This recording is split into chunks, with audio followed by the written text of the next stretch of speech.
नमस्कार। आकाशवाणी से प्रस्तुत है समाचार संध्या।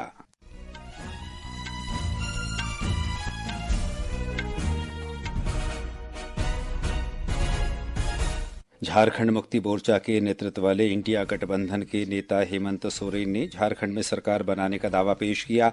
28 नवंबर को लेंगे मुख्यमंत्री पद की शपथ। महाराष्ट्र में भाजपा के नेतृत्व वाले महायुति गठबंधन के सरकार बनाने की तैयारियों के बीच राजनीतिक गतिविधियां तेज। सरकार ने कहा, कल से शुरू हो रहे संसद के शीतकालीन सत्र के दौरान वो किसी भी मुद्दे पर चर्चा के लिए तैयार। लोकसभा अध्यक्ष ओम बिरला ने सत्र के दौरान सांसदों से संसद में शिष्टाचार के उच्चतम मानदंड स्थापित करने की अपील। प्रधानमंत्री नरेंद्र मोदी ने नई दिल्ली में आयोजित ओडिशा पर्व समारोह में लिया भाग। उन्होंने कहा, सरकार भारत के पूर्वी क्षेत्र के विकास को प्राथमिकता दे रही है। और क्रिकेट में विराट कोहली और यशस्वी जायसवाल के शानदार शतकों ने भारत को पर्थ टेस्ट के तीसरे दिन मेजबान ऑस्ट्रेलिया के खिलाफ मजबूत स्थिति में पहुंचाया। समाचार संध्या के साथ मैं अतहर सईद। झारखंड में आज झारखंड मुक्ति मोर्चा जेएमएम के कार्यकारी अध्यक्ष हेमंत सोरेन ने राज्य में नई सरकार बनाने का दावा पेश किया। राज्यपाल संतोष कुमार गंगवार ने उन्हें राज्य में नई सरकार के गठन के लिए आमंत्रित किया। राज्यपाल से भेंट के बाद श्री सोरेन ने बताया कि शपथ ग्रहण इस महीने की 28 तारीख को होगा। आज राज्यपाल महोदय के पास हम लोगों ने अपना वर्तमान सरकार से इस्तीफा देते हुए आगामी सरकार की गठन की दावा हम लोगों ने पेश किया है। उन्होंने हमें कार्यवाही मुख्यमंत्री का भी जिम्मा सौंपा है और सरकार बनाने का न्योता भी उन्होंने हमें दिया है। अगली कार्रवाई की हम अब तैयारी में लगेंगे, जो 28 तारीख को शपथ समारोह का कार्यक्रम तय किया जा रहा है। इससे पहले हेमंत सोरेन को इंडिया गठबंधन का नेता चुना गया।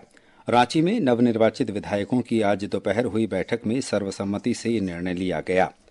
महाराष्ट्र में महायुति गठबंधन को नई सरकार बनाने के लिए मात्र 48 घंटे बचे हैं।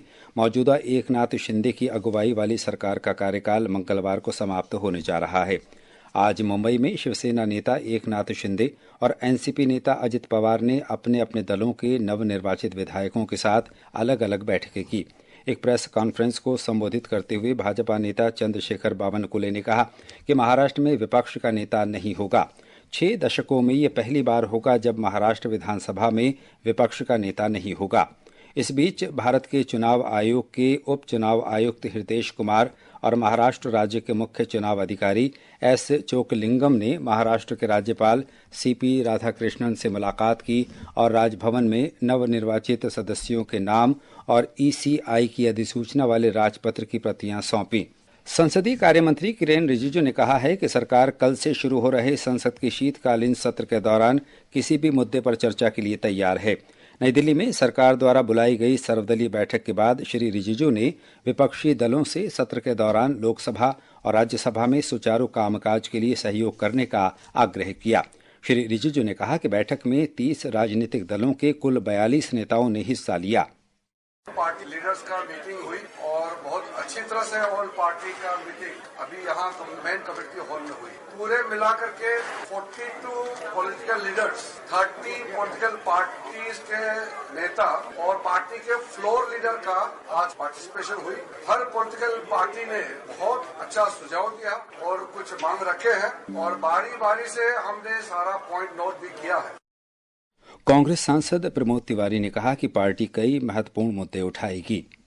2300 करोड़ की जो आर्थिक रिश्वत है, ये मुद्दा उठाएंगे जो कोर्ट ने संज्ञान में लिया है यूनाइटेड स्टेट्स ऑफ अमेरिका में न्यूयॉर्क की कोर्ट ने। उसके बाद पोल्यूशन की हालत जो है, यहाँ पर जिस तरह अनएम्प्लॉयमेंट बढ़ रहा है, सीमावर्ती प्रदेशों में सुरक्षा नहीं है, कश्मीर में क्या हो रहा है, मणिपुर का मुद्दा, ये सारे मुद्दे हैं जो हम पहले उठाएंगे।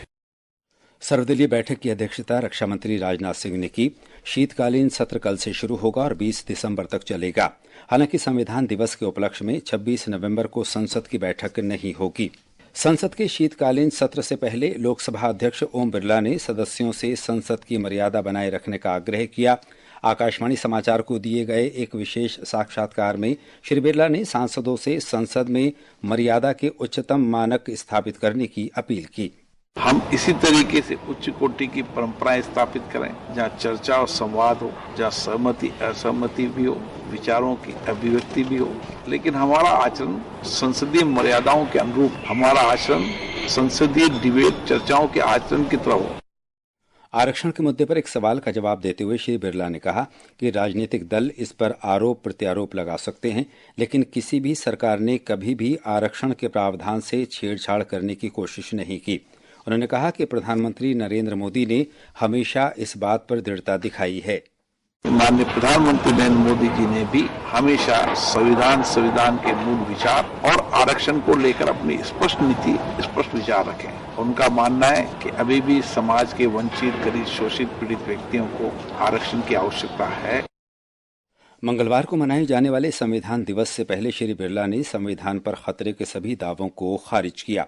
लोकसभा अध्यक्ष का पूरा साक्षात्कार 100.1 FM गोल्ड पर कल शाम 7:10 पर प्रसारित होने वाले आकाशवाणी समाचार के कार्यक्रम सुर्खियों में सुना जा सकता है। ये समाचार हमारी वेबसाइट www.newsonair.gov.in और हमारे न्यूज ऑन एआईआर ऐप पर भी उपलब्ध हैं। समाचार संध्या में आपका फिर स्वागत है। प्रधानमंत्री नरेंद्र मोदी ने कहा है कि भारत के विकास में ओडिशा महत्वपूर्ण भूमिका निभाता रहा है और देश तथा विदेश में ओडिशा की सांस्कृतिक धरोहर की सराहना की जाती है। नई दिल्ली में ओडिशा पर्व 2024 कार्यक्रम के दौरान अपने संबोधन में श्री मोदी ने कहा कि ओडिशा ने देश को मजबूत नेतृत्व दिया है। उन्होंने कहा कि ओडिशा के जनजातीय समुदाय से संबंध रखने वाली श्रीमती द्रौपदी मुर्मू भारत के राष्ट्रपति पद पर आसीन हैं, जो कि सबके लिए गर्व का विषय है। आज उड़ीसा की बेटी आदिवासी समुदाय की द्रौपदी मुर्मू जी भारत की राष्ट्रपति है। उनकी प्रेरणा से आज भारत में आदिवासी कल्याण की हजारों करोड़ रुपयों की योजनाएं शुरू हुई हैं और ये योजनाएं सिर्फ ओडिशा के ही नहीं बल्कि पूरे भारत के आदिवासी समाज का हित कर रही है। प्रधानमंत्री मोदी ने कहा कि जब राज्य की महिलाएं सशक्त बनेंगी तो ओडिशा प्रगति के पथ पर आगे बढ़ेगा। प्रधानमंत्री ने कहा कि ओडिशा में नई सरकार के गठन के पहले 100 दिन के अंदर 45,000 करोड़ रुपए के निवेश को स्वीकृति दी गई है। प्रधानमंत्री मोदी ने कहा कि पहले ओडिशा जैसे भारत के उत्तरी भागों को पिछड़ा माना जाता था, लेकिन वे उन्हें विकास का इंजन मानते हैं। एक समय था जब भारत के पूर्वी हिस्से को पिछड़ा कहा जाता था, लेकिन मैं भारत के पूर्वी हिस्से को देश के विकास का ग्रोथ इंजन मानता हूं। हमने पूर्वी भारत के विकास को अपनी प्राथमिकता बनाया है। आज पूरे पूर्वी भारत में कनेक्टिविटी के काम हो, स्वास्थ्य के काम हो, शिक्षा के काम हो, सभी में तेजी लाई गई है। शुक्रवार को शुरू हुआ 3 दिन का ओडिशा पर्व 2024 आज संपन्न हुआ। प्रधानमंत्री नरेंद्र मोदी ने गैर राजनीतिक पृष्ठभूमि वाले परिवारों के युवाओं से राजनीति में शामिल होने का आग्रह किया है। आकाशवाणी से मन की बात कार्यक्रम में आज श्री मोदी ने कहा कि ऐसे 1 लाख युवाओं को राजनीति से जोड़ने के लिए देश में कई विशेष अभियान चलाए जाएंगे। नए युवाओं को राजनीति से जोड़ने के लिए देश में कई तरह के विशेष अभियान चलेंगे। विकसित भारत यंग लीडर्स डायलॉग भी ऐसा ही एक प्रयास है। इसमें देश और विदेश से एक्सपर्ट्स आएंगे। मैं भी इसमें ज्यादा से ज्यादा समय उपस्थित रहूंगा, तो आप भी तैयार हो जाइए। जो भारत के भविष्य का निर्माण करने वाले हैं, उनके लिए ये बहुत बड़ा मौका आ रहा है। प्रधानमंत्री ने निस्वार्थ भाव से समाज के लिए काम करने वाले युवाओं के बारे में बात की। उन्होंने डिजिटल जीवन प्रमाण पत्र के मामले में वृद्धजनों की सहायता करने वाले लखनऊ के वीरेंद्र की प्रशंसा की। श्री मोदी ने कहा कि डिजिटल जीवन प्रमाण पत्र ने वृद्धजनों के लिए बड़ी सुविधा प्रदान की है। उन्होंने कहा कि ऐसे प्रयासों से डिजिटल जीवन प्रमाण पत्र पाने वालों की संख्या 80 लाख से अधिक हो गई है। प्रधानमंत्री ने दोहराया कि सरकार में डिजिटल अरेस्ट का कोई प्रावधान नहीं है। प्रधानमंत्री नरेंद्र मोदी कल नई दिल्ली के भारत मंडपम में ICA वैश्विक सहकारी सम्मेलन का उद्घाटन करेंगे। अंतर्राष्ट्रीय सहकारी गठबंधन के 130 वर्षों में पहली बार वैश्विक सहकारी सम्मेलन और आम सभा का आयोजन भारत में किया जा रहा है। इस अवसर पर श्री मोदी अंतर्राष्ट्रीय सहकारिता वर्ष 2025 पर स्मारक टिकट जारी करेंगे। इस सम्मेलन में भूटान के प्रधानमंत्री दाशो शेरिंग तोब्गे और फिजी के उप प्रधानमंत्री मानोआ कामिका कामी भी शामिल होंगे। अंतर्राष्ट्रीय सहकारी गठबंधन की स्थापना 1895 में हुई थी। यह दुनिया भर में 30 लाख सहकारी उद्यमों का प्रतिनिधित्व करता है, जिसमें 1 अरब से अधिक सहकारी सदस्य हैं। 6 दिनों तक चलने वाले इस सम्मेलन में दुनिया भर की सहकारी समितियां विभिन्न कार्यक्रमों और चर्चाओं में भाग लेंगी। इसमें लगभग 3000 विदेशी और भारतीय प्रतिनिधियों के शामिल होने की संभावना है। इस सम्मेलन का विषय है सहकारिता से सभी की समृद्धि का निर्माण। इस सम्मेलन में सभी के लिए सामूहिक, शांतिपूर्ण और समृद्ध भविष्य के निर्माण में सहकारी समितियों की भूमिका पर चर्चा की जाएगी। दीपेंद्र कुमार, आकाशवाणी समाचार, दिल्ली। ये समाचार आकाशवाणी से प्रसारित किए जा रहे हैं। ताज़ा समाचार जानने के लिए आप हमारे social media handle x@AIR News Hindi को फॉलो कर सकते हैं। ये आकाशवाणी है। विदेश मंत्री डॉक्टर सुब्रमण्यम जयशंकर इटली की 3 दिन की यात्रा पर राजधानी रोम पहुंच गए हैं। वे G7 विदेश मंत्रियों की बैठक के आउटरीच सत्र में भाग लेने के लिए यहां से फियूकी रवाना होंगे। भारत को इसमें अतिथि देश के रूप में आमंत्रित किया गया है। इस दौरान डॉक्टर जयशंकर की अन्य देशों के विदेश मंत्रियों से भेंट करने की भी संभावना है। गोवा में 55वें अंतर्राष्ट्रीय फिल्म महोत्सव में बॉलीवुड स्टार रणबीर कपूर ने भारतीय सिनेमा के जाने माने अभिनेता और फिल्म निर्माता राज कपूर को उनके शताब्दी समारोह के दौरान श्रद्धांजलि अर्पित की।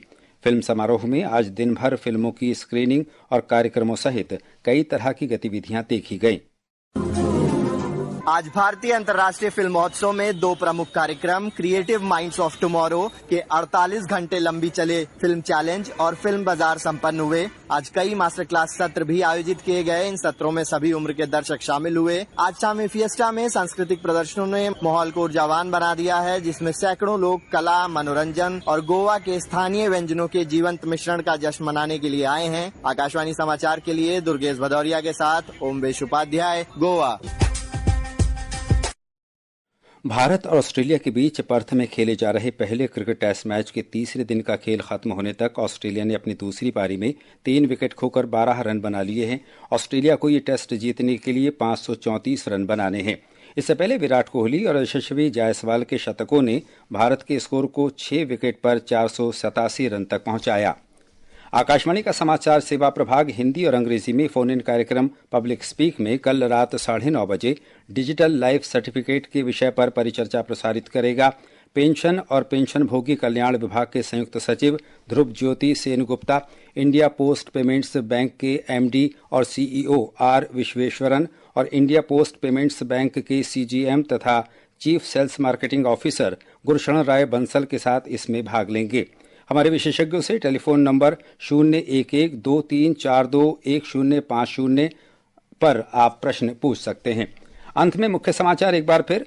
झारखंड मुक्ति मोर्चा के नेतृत्व वाले इंडिया गठबंधन के नेता हेमंत सोरेन ने झारखंड में सरकार बनाने का दावा पेश किया। महाराष्ट्र में भाजपा के नेतृत्व वाले महायुति गठबंधन की सरकार बनाने की तैयारियों के बीच राजनीतिक गतिविधियां तेज। सरकार ने कहा कल से शुरू हो रहे संसद के शीतकालीन सत्र के दौरान वो किसी भी मुद्दे पर चर्चा के लिए तैयार। प्रधानमंत्री नरेंद्र मोदी नई दिल्ली में आयोजित ओडिशा पर्व समारोह में शामिल हुए। और क्रिकेट में विराट कोहली और यशस्वी जायसवाल के शानदार शतकों ने भारत को पर्थ टेस्ट के तीसरे दिन मेजबान ऑस्ट्रेलिया के खिलाफ मजबूत स्थिति में पहुंचाया।